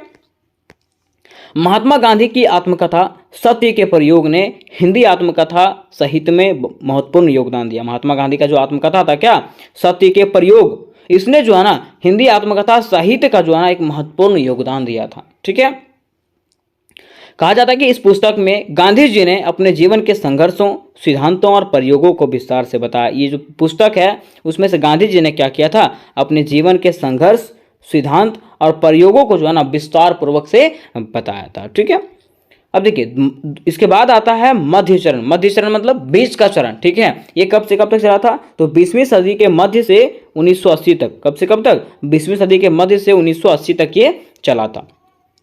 अब देखिए इसमें क्या कहा गया है, तो इसमें कहा गया है कि हजारी प्रसाद द्विवेदी की आत्मकथा, कहानी नई कहानी और रामविलास शर्मा की अपनी धरती अपने लोग ने हिंदी साहित्य में आत्मकथा की विद्या को समृद्ध किया। इस कहा जाता है कि हजारी प्रसाद द्विवेदी का जो आत्मकथा है, कौन सा, कहानी नई कहानी, और रामविलास शर्मा की जो अपनी कथा है, कौन सा, अपनी धरती अपने लोग, इसने क्या किया, हिंदी साहित्य की आत्मकथा की विद्या को जो है ना समृद्ध किया। समृद्ध मतलब समझते हैं, फेमस कर दिया। ठीक है, कहा जाता है कि इस काल में सामाजिक और राजनीतिक क्षेत्र में आत्मकथाओं का विकास हुआ। इस काल में क्या हुआ, सामाजिक और राजनीतिक क्षेत्र में जो है ना आत्मकथाओं का विकास हुआ था। ठीक है, लास्ट पॉइंट आपको बनाना है आधुनिक चरण। क्या बनाना है, आधुनिक चरण, जो कब से कब तक रहा था, 1980 से लेकर के वर्तमान तक, 1980 से लेकर के अभी तक। कहा जाता है कि इस अवधि में आत्मकथा साहित्य ने और अधिक विविधता और गहराई प्राप्त किया। मीन्स ये जो अवधि है, कौन सा 1980 से लेकर के अभी तक, ठीक है, इसमें जो है ना आत्मकथा साहित्य ने जो है ना और अधिक विविधता और गहराई प्राप्त किया। मीन्स इसने ये जो है और भी अधिक प्रसिद्ध हो गया। ठीक है, कहा जाता है कि हरिवंश राय बच्चन की आत्मकथा क्या भूलूं क्या याद करूं, हरिवंश राय बच्चन की जो आत्मकथा है, कौन सा, क्या भूलूं क्या याद करूं, और नीड की निर्मल यात्रा, उसके बाद बसेरे से दूर, फिर 10 द्वार से सोपन तक, है ना, इसने क्या किया, साहित्यिक और सांस्कृतिक दृष्टि से महत्वपूर्ण योगदान दिया। मिस कह सकते हैं कि हरिवंश राय बच्चन की जो आत्मकथाएं हैं, उसने जो है ना हिंदी साहित्य की आत्मकथा को जो है क्या किया, प्रसिद्ध बनाया। ठीक है, कहा जाता है कि दलित साहित्य में आत्मकथा का विशेष योगदान रहा। दलित साहित्य में आत्मकथा का क्या रहा, विशेष योगदान रहा, जिसमें ओम प्रकाश वाल्मीकि की जूठन और कौशल्या बसंती की दोहरा अभिशाप प्रमुख है। ठीक है, इसने क्या किया, हमारे समाज में जो दलित है, ठीक है, उसको ऊपर उठाने का प्रयास किया। कहा जाता है कि इन आत्मकथाओं ने समाज में निम्न वर्गीय और उत्पीड़ित वर्गों की समस्याओं और संघर्षों को उजागर किया था। मीन्स कहा जाता है कि ये जो आत्मकथा है, इसके माध्यम से उन्होंने क्या बताया था, तो समाज में जो निम्न वर्ग के लोग हैं और जो उत्पीड़ित लोग हैं, उसके समस्याओं के बारे में बताया था, उनके संघर्षों के बारे में बताया था, जिसके माध्यम से लोगों को उनके बारे में जानकारियां प्राप्त हुआ था। ठीक है, तो इस प्रकार से दोस्तों आपको एग्जामिनेशन में लिखना है। इस प्रकार से अगर आप लिखोगे तो फुल में फुल मार्क्स आपको मिलने वाले हैं। ठीक है, तो आज के वीडियो में हम लोग एक मोस्ट इंपॉर्टेंट प्रश्न को क्लियर करने वाले हैं, जो आपके एग्जामिनेशन के लिए बहुत ही आवश्यक होने वाला है। तो आज का प्रश्न हमारा है, भारतेंदु कालीन हिंदी नाटक एवं रंगमंच की विवेचना करें। कि भारतेंदु हरिश्चंद्र के काल में जो हिंदी नाटक आया था, ठीक है, और हिंदी रंगमंच आया था, उसकी विवेचना करना, उसके बारे में बताना है। ठीक है, तो सबसे पहले दोस्तों हम लोग यहाँ पे जानेंगे भारतेंदु हरिश्चंद्र के बारे में। इसके बारे में, भारतेंदु हरिश्चंद्र के बारे में। और ऐसा कहा जाता है कि भारतेंदु हरिश्चंद्र को जो है ना आधुनिक हिंदी का जनक, जनक मतलब समझते हैं, इसके पिता, आधुनिक हिंदी साहित्य के पिता के नाम से जाना जाता है। किसको, भारतेंदु हरिश्चंद्र को। तो लिखना सबसे पहले आपको परिचय, क्या लिखना है, परिचय। और परिचय में लिखेंगे भारतेंदु हरिश्चंद्र के बारे में। तो लिखिएगा इस प्रकार से कि भारतेंदु हरिश्चंद्र को आधुनिक हिंदी साहित्य के जनक के नाम से जाना जाता है। क्या लिखिएगा कि भारतेंदु हरिश्चंद्र को आधुनिक हिंदी साहित्य का जनक के नाम से जाना जाता है। भारतेंदु काल 1857 से लेकर के 1900 ईस्वी तक चला और इसमें हिंदी नाटक और रंगमंच का प्रारंभिक विकास हुआ। और भारतेंदु हरिश्चंद्र के काल में क्या हुआ, तो हिंदी नाटक और रंगमंच का शुरुआती विकास हुआ। में शुरुआत जो हुआ कहां से हुआ, भारतेंदु हरिश्चंद्र से हुआ। आगे कह रहा है कि इस युग में नाटक और रंगमंच भारतीय समाज और संस्कृति को जागरूक करने का एक सशक्त माध्यम बना। क्या कह रहा है कि इस युग में जो नाटक हुआ और जो रंगमंच आया ना, उसने क्या किया, तो भारतीय समाज को और संस्कृति को जागरूक करके, मतलब कह सकते हैं जागरूक किया, है ना, और लोगों को क्या किया, सशक्त किया। सशक्त मतलब मजबूत बनाने का प्रयास किया। तो इस प्रकार से आपको परिचय में लिख देना है। अब यहां पे कह रहा है कि भारतेंदु कालीन हिंदी नाटक, कि भारतेंदु कालीन हिंदी नाटक किसको कहते हैं, ठीक है, और क्या क्या है उसमें। तो कह रहा है कि भारतेंदु हरिश्चंद्र ने हिंदी नाटक को एक नया दिशा दिया। भारतेंदु हरिश्चंद्र ने क्या किया, तो हिंदी नाटक को एक नया दिशा दिया। कैसे, तो कह रहा है उनकी रचनाओं में सामाजिक, राजनीतिक और सांस्कृतिक मुद्दों को सरल और रोचक शैली में प्रस्तुत किया गया। क्या कह रहा है कि उनकी रचना, वो जो नाटक लिखे, वो नाटक में जो है ना समाज की स्थिति के बारे में, राजनीति की स्थिति के बारे में और सांस्कृतिक मुद्दों को जो है ना इतनी आसान भाषा से लिखा गया, इतने रोचक शैली से लिखा गया कि लोग जो है ना बड़े इंटरेस्ट के साथ, बड़े चाव के साथ उसको पढ़ने का प्रयास किए और लोग जो है यहाँ के समाज के बारे में, यहाँ के राजनीति के बारे में, यहाँ के संस्कृति के बारे में समझे। आगे कह रहा है कि नाटकों की विशेषताएं, मीन्स कह सकते हैं कि भारतेंदु हरिश्चंद्र जो है उनकी नाटक की क्या क्या विशेषताएं हैं। तो पहला जो विशेषता है वो है सामाजिक विषय, यह जो है ना समाज पर आधारित था। वही कह रहा है कि भारतेंदु ने नाटकों के माध्यम से समाज सुधार के संदेश दिए। भारतेंदु जी ने क्या किया, तो नाटकों के माध्यम से समाज को सुधारने का संदेश दिया। वे जाति पाति, अंधविश्वास, सामाजिक कुरीतियों पर चोट करते थे। क्या कह रहा है कि वे जाति पाति को नहीं मानते थे, वे अंधविश्वास को नहीं मानते थे तथा सामाजिक कुरीतियों को क्या करते थे, विरोध करते थे, है ना। दूसरा इनका विशेषता है राष्ट्रवाद। क्या है, राष्ट्रवाद, ठीक है। मीन्स ये अपने नाटकों के जरिए लोगों के मन में राष्ट्र के प्रति देशभक्ति जगाने का प्रयास किए। वही कह रहा है कि उनके नाटकों में देश प्रेम और स्वतंत्रता आंदोलन की झलक मिलती है, ठीक है, जिससे लोग जो है ना राष्ट्र के प्रति क्या होने लगे, जागरूक होने लगे, राष्ट्र के प्रति अपने देशभक्ति दिखाना शुरू कर दिए। फिर तीसरा इनका विशेषता जो है इसका भाषा और शैली। क्या है, इसका भाषा और शैली। कह रहा है कि उनकी खड़ी बोली हिंदी में नाटक लिखे। उन्होंने क्या किया, खड़ी बोली हिंदी में नाटक लिखे, मीन्स हिंदी में नाटक लिखा। उनकी भाषा में सरलता, भावुकता और प्रवाह है जिससे नाटक आम जनता तक पहुंच सके। क्या कह रहा है ना कि उन्होंने क्या किया, हिंदी भाषा में नाटक लिखा, और जब हिंदी भाषा में नाटक लिखा तो इतना आसान तरीके से लिखा कि प्रत्येक लोग जो है ना उसको पढ़ सका, ठीक है। और जब प्रत्येक लोग उसको पढ़ सका तो आम जनता तक जो है ना वो नाटक पहुंचा, और आम जनता तक जब नाटक पहुंचा तो समाज के बारे में, देश की स्थिति के बारे में, हर चीजों के बारे में जो है ना जनता समझ सके। फिर इसकी चौथी विशेषताओं की बात करें तो कह रहा है कि संगीत और काव्य। क्या कह रहा है, संगीत और काव्य। मीन्स कह रहा है कि भारतेंदु के नाटकों में गीत, दोहे और छंदों का प्रयोग किया गया।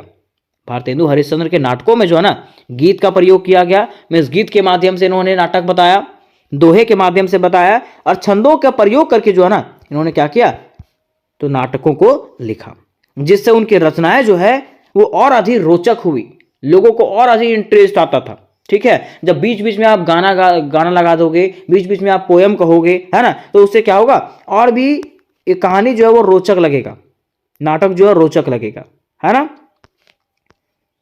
अब देखिए इनके प्रमुख नाटकों की अगर बात करें तो इनके प्रमुख नाटकों में से पहला नाटक आता है अंधेर नगरी। कौन सा आता है, अंधेर नगरी। कह रहा है कि यह उनके सबसे प्रसिद्ध नाटकों में से एक है। अंधेर नगरी जो है ना उनका सबसे प्रसिद्ध नाटकों में से एक है। इसमें राजा, दरबारी और न्याय व्यवस्था पर व्यंग किया गया है। इसमें किसके बारे में बताया गया है, तो राजा के बारे में, दरबारी के बारे में और न्याय व्यवस्था, ठीक है। अंधेर नगरी और चौपट राजा, है ना, जहां का राजा भी पागल है और वहां का मंत्री भी पागल है, ठीक है, उसके बारे में इन लोगों ने बताया। दूसरा भारत दुर्दशा, भारत की दुर्दशा के बारे में बताया। कह रहा है कि इसमें भारत की उस समय की स्थिति के बारे में बताया गया जिसमें विदेशी शासन और उसके दुष्प्रभाव का वर्णन है। इसमें जो है भारत की स्थिति के बारे में बताया गया, और कब की स्थिति, जिसमें यहां पे अंग्रेज शासन कर रहे थे। तीसरा सत्य हरिश्चंद्र। क्या, सत्य हरिश्चंद्र। कह रहा है कि यह एक पौराणिक कथा पर आधारित है जिसमें सत्य और धर्म के प्रति प्रतिबद्धता का संदेश दिया गया। कहना यह जो नाटक है उसमें से पौराणिक कथा, ये पुरानी कथा है जिसमें से सत्य के बारे में बताया गया और धर्म के प्रति प्रतिबद्धता, ठीक है, कि हम लोग को धर्म के प्रति कठोर होना चाहिए, है ना, उसके बारे में इसमें बताया गया है। अब अगला पॉइंट बनाएंगे हम लोग कि भारतेंदु कालीन रंगमंच, कि भारतेंदु काल में जो रंगमंच हुआ था उसकी क्या क्या विशेषताएं हैं और उसके बारे में हम लोग जानेंगे। तो कह रहा है कि भारतेंदु युग के नाटकों ने न केवल साहित्यिक दृष्टि से योगदान दिया बल्कि रंगमंच की परंपरा को भी मजबूत किया। क्या कह रहा है कि भारतेंदु युग के जो नाटक हैं उसने न केवल साहित्यिक दृष्टि से योगदान दिया बल्कि रंगमंच की परंपरा को भी मजबूत किया है। कैसे किया, तो देखिए सबसे पहले हम लोग जानते हैं रंगमंच की शुरुआत कैसे हुई। तो कह रहा है कि भारतेंदु हरिश्चंद्र ने अपने नाटकों के मंचन के लिए रंगमंच की स्थापना किया। भारतेंदु हरिश्चंद्र ने क्या किया, अपने नाटकों को दिखाने के लिए रंगमंच मतलब मंच वगैरह बनवाया। उन्होंने नाटकों को केवल पढ़ने की बजाय मंच पर प्रस्तुत करने पर जोर दिया और उन्होंने कहा कि नाटक को सिर्फ पढ़ना ही नहीं है बल्कि मैं करके भी दिखाऊंगा, आप सामने देख भी सकते हो, है ना। कह रहा नाटकों में स्थानीय कलाकारों और संसाधनों का उपयोग किया गया जिससे आम जनता जुड़ाव महसूस कर सके। कह रहा ना कि इन्होंने क्या किया, तो वहां के नाटकों में जो है ना स्थानीय चीजों का उपयोग किया, जैसे मान लीजिए साइकिल है, अपना नाटक है, साइकिल का उपयोग किया, टोकरी का उपयोग किया, है ना, मतलब जो स्थानीय चीज है उसका उपयोग किया जिससे जनता को लगा कि यह हमसे जुड़ा हुआ है। ठीक है। दूसरा, प्रस्तुति की शैली। कह रहा है कि रंगमंच पर संवाद, संगीत और नृत्य का संयोजन किया गया। इसमें पारंपरिक वेशभूषा और मंच सज्जा का उपयोग किया गया। मीन्स यहां जो रंगमंच है उसमें से संगीत का भी, बात विचार करने का भी, ठीक है, और नृत्य के माध्यम से नाटक दिखाया गया।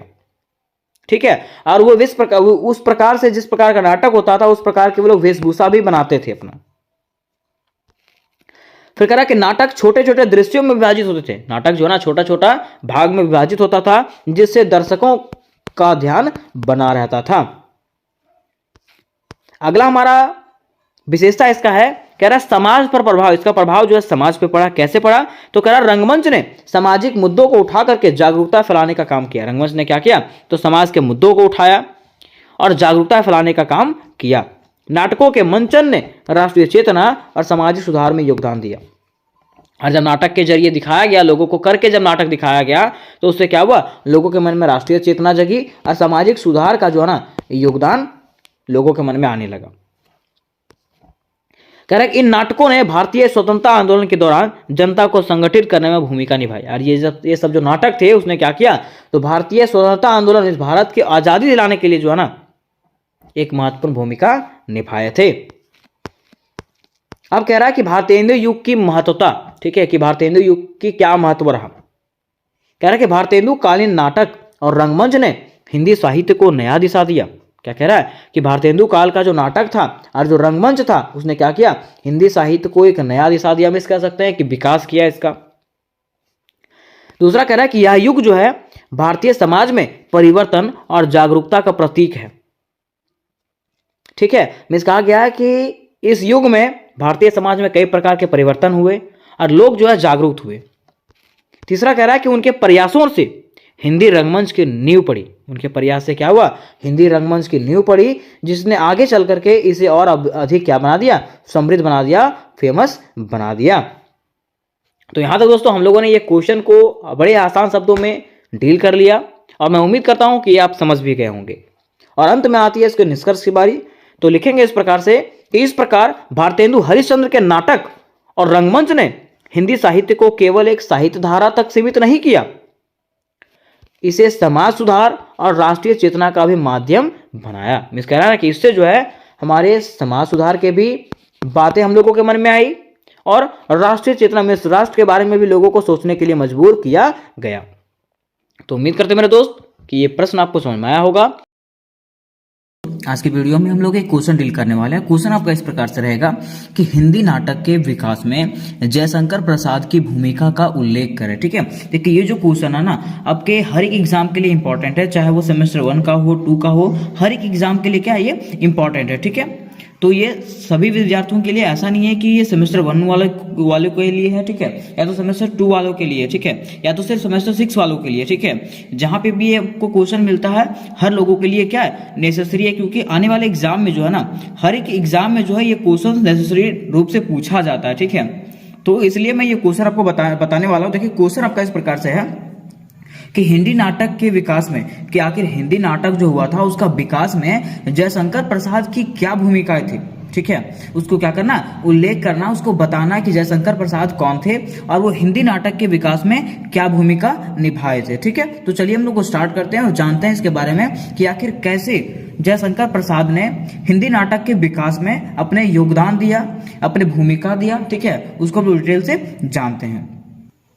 तो देखिए अगर हम लोग शॉर्टली में जानना चाहते हैं हिंदी नाटक के विकास के बारे में, ठीक है, तो इनका विकास जो है ना सबसे पहले भारतेंदु जी के द्वारा हुआ था। ठीक है, ये कौन थे, इनको जो भारतेंदु जी को जो है ना हिंदी नाटक का जन्मदाता कहा जाता है। ठीक है, इनके बाद जो आए वो कौन थे, आपका जयशंकर प्रसाद थे, ठीक है, जिसने क्या किया, हिंदी नाटक के भूमिका में अपना बहुत योगदान दिया था, ठीक है। तो अभी हम लोग जानते हैं जयशंकर प्रसाद के बारे में। अब देखिए, अगर जयशंकर प्रसाद के बारे में बात करें तो जयशंकर प्रसाद का जन्म जो था ना वो 30 जनवरी 1889 ईस्वी को हुआ था, ठीक है। मतलब ऐसे मैं आपको शॉर्टली में बता देना चाहता हूँ, उसके बाद डिटेल से एक करके मैं आपको उसको बताऊंगा, ठीक है। और ये जो थे उनका जन्म जो हुआ था वाराणसी के एक प्रतिष्ठित परिवार में हुआ था, ठीक है, रिच फैमिली में हुआ था, ठीक है, जहाँ पे उनका सम्मान बहुत ज़्यादा था, ठीक है।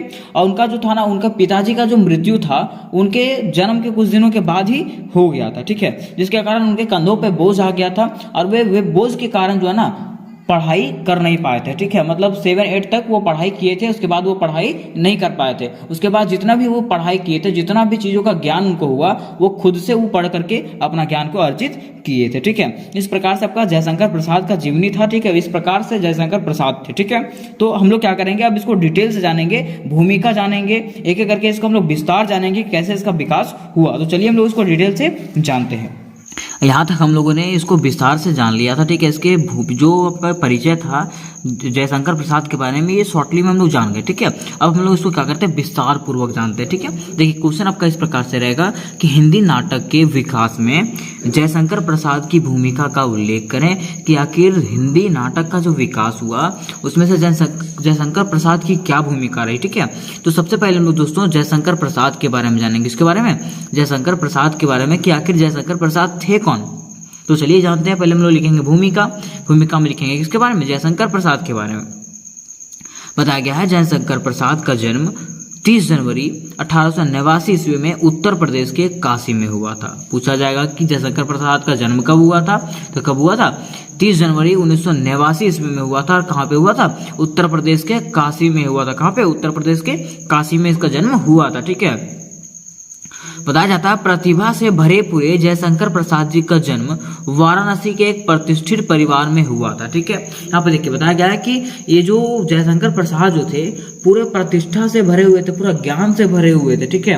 और इनका जन्म वाराणसी के एक प्रतिष्ठित परिवार में हुआ था जिनका मान सम्मान बहुत ज्यादा था, ठीक है।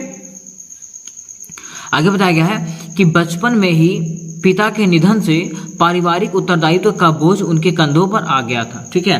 जैसा कि मैंने आपको बताया था कि बचपन में ही जो है उनको क्या हुआ, उनके पिताजी का साया उनके ऊपर से हट गया था, ठीक है। और इसके कारण उन्होंने क्या किया, उसके कारण उनको क्या हुआ कि परिवार को संभालने का जिम्मा जो है उनके ऊपर आ गया। किनके ऊपर, जयशंकर प्रसाद के ऊपर, ठीक है। और ये जब जिम्मा जब उनके ऊपर आ गया, ठीक है, तो उन लोगों उसको जो है ना बहुत सारे कठिनाइयों का सामना करना पड़ा। किसको, जयशंकर प्रसाद को। बताया गया था क्या कि उनके मृत्यु के बाद इनके ऊपर क्या हो गया, उत्तरदायित्व आ गया था, बोझ आ गया था उनके फैमिली का, ठीक है। जिसके बाद क्या हुआ कि मात्र 8वीं तक ही औपचारिक शिक्षा किया तथा स्वाध्याय अर्थात स्वयं पढ़ करके उन्होंने संस्कृत, पाली, हिंदी, उर्दू व अंग्रेजी भाषा तथा साहित्य का विशद ज्ञान प्राप्त किया। मतलब यहाँ पे ये बताया गया है कि उनके पिताजी के मृत्यु के बाद वे जो है सिर्फ 8वीं कक्षा तक जो है ना वो स्कूल में जाकर के पढ़ाई कर पाए थे, ठीक है। उसके बाद जो है वो अपना पढ़ाई जो है कैसे पूरा किए, तो अपने अनुसार से पूरा किया। वो खुद से पढ़ करके जो है ना हिंदी में, इंग्लिश में, संस्कृत में, पाली में, ठीक है, हर चीज का ज्ञान जो है अपने अंदर भरपूर कर लिए। कौन, जयशंकर प्रसाद, ठीक है। यहाँ तक हम लोग जान गए इसके भूमिका के बारे में कि क्या इनका भूमिका था, जयशंकर प्रसाद कौन थे, ठीक है। अब हम लोग जानेंगे ना दोस्तों कि इसका जो विकास था, हिंदी नाटक का जो विकास था, उसमें जो है ना जयशंकर प्रसाद की क्या भूमिका रही है। तो चलिए हम लोग इसको भी डिटेल से जानते हैं थोड़ा सा। देखिए, पहला पॉइंट में हम लोग भूमिका बनाए थे, दूसरा पॉइंट में हम लोग क्या बनाना, हिंदी नाटक का विकास, कि आखिर हिंदी नाटक का विकास किस प्रकार से हुआ, ठीक है। तो मैंने आप लोगों को बताया था कि भारतेंदु जी जो है, ठीक है, वो हिंदी नाटक का उनको जन्मदाता कहा जाता है। किनको, भारतेंदु जी को, ठीक है। इनको क्या कहा जाता है, हिंदी नाटक का जन्मदाता कहा जाता है, ठीक है। इनको जो है हिंदी जो है हिंदी नाटक का जन्मदाता ही नहीं कहा जाता, ठीक है। इनको बल्कि जो है वे अपने युग के सर्वश्रेष्ठ नाटककार भी थे। कौन, भारतेंदु जी, ठीक है। ये जो थे क्या थे, अपने काल में जो है ना क्या थे, एगो सर्वश्रेष्ठ नाटककार भी रहे थे, ठीक है। इन्होंने क्या किया, 7 नाटकों का हिंदी में अनुवाद किया था, ठीक है, और कई मौलिक नाटक लिखे थे, ठीक है। इन्होंने क्या किया था, कई जो है ना कई सारे नाटक किए थे, ठीक है। उसके साथ साथ कई सारे नाटकों में वो भाग लिए थे और उनको लिखे भी थे, ठीक है। परंतु आधुनिक युग में नाटक लेखन और रंगमंच विधान में जयशंकर प्रसाद ने भारी परिवर्तन लाया, ठीक है। वो तो उधर किए थे, है ना, लेकिन अभी जब बात करें आधुनिक युग में जो है नाटक लेखन जो है ना, उसमें जो है ना वो जयशंकर प्रसाद जो है काफी क्या लाए, परिवर्तन लाए, ठीक है। बताया जाता है कि जब प्रसाद जी ने अपने नाटकों के माध्यम से, प्रसाद जी ने क्या किया, अपने नाटकों के माध्यम से भारतीय इतिहास के प्राचीन युगों को हमारे सामने फिर से प्रस्तुत कर दिया, ठीक है। अपने नाटक के माध्यम से क्या किया, भारतीय इतिहास जो था, भारतीय इतिहास के प्राचीन युग को, जो पहले का युग था, ठीक है, उसको क्या कर दिया, हमारे सामने आकर के रख दिया, ठीक है। तो देखिए आपको इस प्रकार से दिखाया गया यहाँ पे, ठीक है, बताया गया है इतिहास के प्राचीन युग को हमारे सामने फिर से प्रस्तुत कर दिया, ठीक है। उसके बाद क्या बताया गया, उसके बाद आपका अगला पॉइंट बताया गया है, देखिए कि भारतेंदु जी ने हिंदी नाट्य साहित्य को जो साहित्यिक भूमिका प्रदान की है उसे कालांतर काल में जयशंकर प्रसाद ने पल्लवित किया। मतलब भारतेंदु जी ने जो नाटक, हिंदी नाटक को जो साहित्य को प्रदान किया था, जो भूमिका प्रदान किया था, ठीक है, उसको जो है ना जयशंकर प्रसाद क्या किए, उसको पालन किए, ठीक है। पल्लवित करने का मतलब क्या है कि पालन उसको करते आए, ठीक है। बताया गया कि हिंदी नाट्य क्षेत्र में प्रसाद का आगमन वस्तुतः युगांतर प्रस्तुत करता है, ठीक है। मतलब इनका जो है नाट्य क्षेत्र में प्रसाद का जो आगमन था ना, वो क्या करता है, युगांतर काल में ये प्रवेश करता है, ठीक है। प्रसाद जी के समय तक हिंदी रंगमंच का पूर्ण विकास नहीं हो सका था, ठीक है। प्रसाद जी के समय, मतलब यहाँ पे जयशंकर प्रसाद जिसमें आए थे, ठीक है, उनके समय तक जो है ना हिंदी नाटक का जो है ना पूरे तरीके से विकास नहीं हो सका था, ठीक है। जिसके कारण उन्होंने वैसे नाटक किए जो पाठ्य अधिक है और अभिनय कम, ठीक है। जिसके कारण उन्होंने क्या किया, ऐसे ऐसे नाटक किए, ठीक है, जिसको पढ़ा अधिक जा सकता है, ठीक है, लेकिन किया कम जा, जैसे नाटक को जो है ना ऐसा नाटक जिसको पढ़ा ज्यादा जाए, ठीक है, और कम भी किया जाए, ठीक है, वो ऐसा नाटक वो बहुत ज्यादा किए थे। कौन किए थे, जयशंकर प्रसाद किए थे, ठीक है। यहां तक आपको समझ में आ गया, ठीक है। अब देखिए अगला पॉइंट में हम बढ़ते हैं। देखिए अगला पॉइंट आपको बताया गया है कि प्रसाद जी ऐतिहासिक नाटकों की रचना करने वाले हिंदी के प्रमुख नाटककार माना जाते हैं, ठीक है। मतलब बताया जाता है कि प्रसाद जी हैं जो हैं, ठीक है, ऐतिहासिक नाटकों की रचना करने वाले, ऐतिहासिक नाटकों के रचना करने वाले हिंदी के प्रमुख नाटककार माने जाते हैं, ठीक है। नाटककार माने जाते हैं कौन, प्रसाद जी, ठीक है। ये क्या करते हैं, हिंदी के प्रमुख नाटककार माना जाते हैं। ये भारत के अतीत गौरव का चित्रण करने के साथ साथ उन्होंने राष्ट्रीयता की भावना उत्पन्न करने का प्रयास अपने नाटकों में किया, ठीक है। उन्होंने क्या किया कि भारत के अतीत, मतलब जो उसका इतिहास है, ठीक है, उसको गौरव का चित्रण करने के साथ साथ उन्होंने क्या किया, राष्ट्रीयता की भावना उत्पन्न करने का प्रयास किया। किसने, प्रसाद जी ने, ठीक है, जयशंकर प्रसाद जी ने। किसके माध्यम से, अपने नाटकों के माध्यम से, ठीक है। बताया गया कि प्रसाद जी ने अपने नाटकों के विषय बौद्ध काल, मौर्य काल एवं गुप्त काल से चुने हैं। मतलब बताया जाता है कि प्रसाद जी जो है अपने जो नाटक का जो विषय चुनते थे, जो टाइटल चुनते थे, ठीक है, वो कहाँ से चुनते थे, तो बौद्ध काल से, मौर्य काल से एवं गुप्त काल से चुनते थे, ठीक है। कौन, जयशंकर प्रसाद, ठीक है। यहाँ तक आपको समझ में आ गया। चलिए अगला पॉइंट हम लोग देखते हैं। अगला पॉइंट में क्या बताया गया, देखिए अगला पॉइंट में बताया गया है कि अन्य नाटककारों ने हिंदुओं के अभिमान और मुसलमानों से लड़ने की बात का वर्णन किया, ठीक है। मतलब जितने भी नाटककार आए थे, ठीक है, उन्होंने क्या किया, हिंदुओं और मुसलमानों के बीच में लड़ाई की बात कहा है, ठीक है। मतलब वो हमेशा हिंदुओं को गलत साबित किया था, ठीक है। लेकिन इनके आने के बाद, प्रसाद जी के आने के बाद हिंदुओं की सभ्यता और नैतिक श्रेष्ठता दिखलाई है, ठीक है। इन्होंने क्या किया, इन दोनों के बीच में नैतिक श्रेष्ठता दर्शाया, ठीक है, कि ऐसा नहीं है कि हमेशा ये लोग लड़ते रहते थे, ठीक है। तो इस चीज को उन्होंने क्या किया, सामने ला करके रख दिया, ठीक है। मतलब बताया कि उन्होंने ऐतिहासिक और पौराणिक कथाओं को अपने साथ जोड़ा, ठीक है। उन्होंने क्या किया, ऐतिहासिक, हमारा जो ऐतिहासिक कथा था, ठीक है, और पौराणिक कथाएं थे, ठीक है, उसको क्या किया, अपने साथ में जोड़ा है, ठीक है। यहाँ तक आपको समझ में आ गया होगा, ठीक है। हम लोग आगे बढ़ते हैं। देखिए उसके आगे बताया गया है कि उनसे प्रेरणा लेकर के लेखकों ने हिंदी में नाटक लिखना आरंभ किया, ठीक है। और देखिए वो जब इस प्रकार के नाटक करने लगे, ठीक है, जिसमें हिंदू का विकास हो, ठीक है, सभी धर्म का विकास हो, अपने इतिहास का विकास हो, ठीक है, जब इस तरह से वो विस्तार करने लगे ना, तो उनसे प्रेरणा लेकर के लेखकों ने क्या किया, हिंदी में नाटक लिखना आरंभ कर दिया, ठीक है। इससे प्रेरणा लेकर के, जयशंकर प्रसाद से प्रेरणा लेकर के उन लोगों ने क्या किया, लेखकों ने क्या किया, हिंदी में नाटक लिखना प्रारंभ कर दिया, ठीक है, आरंभ कर दिया, ठीक है। और आज की सिनेमा और टीवी के जो सीरियल हैं, जैसे कि हम लोग सब देखते हैं, सीरियल देखते हैं, सिनेमा देखते हैं, ठीक है। तो आजकल के जो हम लोग सीरियल देखते हैं, है ना, और टीवी जो देखते हैं, सिनेमा जो देखते हैं, ठीक है, तो वही बताया गया कि आजकल के सिनेमा और टीवी के जो सीरियल हैं वे सब प्रसाद जी के कारण ही संभव हो सके, ठीक है। वो संभव हुआ किसके कारण, प्रसाद जी के कारण ही संभव हो चुका, मतलब जयशंकर प्रसाद के कारण ही ये संभव हो सका, ठीक है। आगे बताया गया है कि जयशंकर प्रसाद के द्वारा रचित नाटकों का विवरण इस प्रकार से है, मतलब जयशंकर प्रसाद के द्वारा जो नाटक रचित किया गया था, नाटक बताया गया था, ठीक है, बनाया गया था, उसका विवरण इस प्रकार से, कौन सा नाटक वो बनाए थे, ठीक है। तो देखिए यहाँ पे नाटक आपको वो 8 नाटक बनाया था, कितना नाटक, 8 नाटक बनाया था। पहला जो है विसर्ज बनाया था, दूसरा अजात शत्रु का बनाया था, तीसरा कामना का बनाया था, चौथा स्कंदगुप्त का बनाया था, पांचवा जो है चंद्रगुप्त का बनाया था, छठा जो है जनमेजय का नाग्यज्ञ बनाया था, ठीक है। फिर ध्रुव स्वामिनी बनाया था और एक घूट। ये आपको पूछेगा, ठीक है, कि जयशंकर प्रसाद के द्वारा रचित नाटकों का विवरण बताइए, ठीक है, तो ये आपको बताना पड़ेगा 8, ठीक है। तो आपको ये ध्यान से याद रखना पड़ेगा, ठीक है। आगे देखिए, इसके आगे बताया गया है कि इनमें से कलात्मक की दृष्टि से चंद्रगुप्त, ध्रुव स्वामिनी और स्कंदगुप्त विशेष महत्वपूर्ण है, ठीक है। मतलब ये अगर कलात्मक की दृष्टि से देखें, ठीक है, तो आपका कौन सा इंपॉर्टेंट है, चंद्रगुप्त का, ध्रुव स्वामिनी और स्कंदगुप्त क्या है, विशेष महत्वपूर्ण है, ठीक है। लेकिन ध्रुव स्वामिनी जो है ना, उसमें से प्रसाद जी ने नारी समस्या को प्रस्तुत किया, ठीक है।